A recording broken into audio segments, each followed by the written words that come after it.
Okay, hey Tom, it's me again, Jimmy Allman. Wanted to go over the condition of the paint and the body with you with the car in as much detail as we can. So we're going to start here. I would say that from 10-15 feet, the paint on this car looks real good. You're not going to see any flaws. So you might call it a 10-footer, 15-footer. I'm sure that's a term that you've heard before. As we get closer to the car, I'm going to point out some of the things that are going on. You may not, sorry for the noise, you may not be able to see this. I'm going to point because the video may not pick it up. We'll give that a break. Looks like we're cutting something off a car over here. You can see right here where one of the rivets, there's a metal rivet behind the fiberglass to hold it to the panel. Right in here you can see where there's a little pop in that rivet, right there where my finger is. As we go back a little further, you'll see some checking of the paint. Again, you may not be able to pick it up with the video camera, but when you get down pretty close, you can see some checking in the paint. Come back over to the top. Come back over to the top. Again, you may or may not be able to see it with the video. Can you see it there, Matthew? No, I don't think I can, not that well now. But if I were to describe this to you, you can see some fine lines under the paint. We call that checking. As we come back to the back of the car, this area right here, more checking. And to describe checking, I would have to say that the reason you see this is when the car was painted, before our acquisition of the car, the body work, the sanding and the prep work of the fiberglass was not done as well as anybody would have wanted it. Fiberglass has to have a very, very good, clean, non-porous surface to get a good, clean paint job. You probably can't see that, but it is there. How's it look up under here, Matt?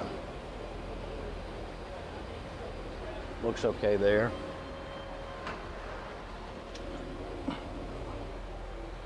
Looks okay there.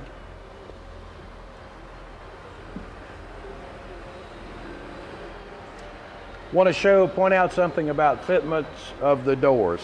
None of these doors were made the same when the car was manufactured. Fiberglass came out of the mold. Usually had to have a lot of handiwork done to it to get it to fit properly. So I'm just going to point out to you the seams. Nice fit along the top. Begins to stick out just a little bit right here. Begins to sag a little bit right here. Then maintains the same distance all the way down through here. All in all, not perfect, but pretty decent fitment. Now let's look at the other side.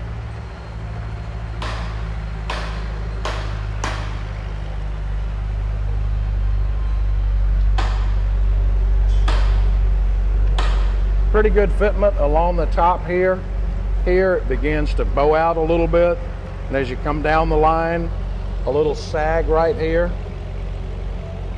But again, a good line from here all the way down. And from here all the way down.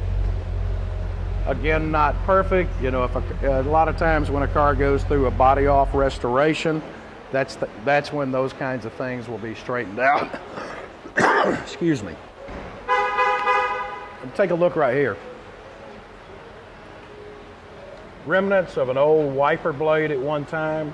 There is a scrape in the windshield right along this pattern here, and another one right here. They are visible. Only way to correct that is to replace the glass. And if you were to take this car to the next level at some point, if you were to have it repainted down the road, have it completely stripped, sanded, repainted, that would be the time to change out the windshield. I guess in summary, on a scale of 1 to 10, I would say this is probably about maybe a 5 or 6. Again, driver quality, but it could be taken to the next level. All right, feel free to call Rick or I if you have any other questions, and I will look forward to talking to you soon. Thanks, Tom.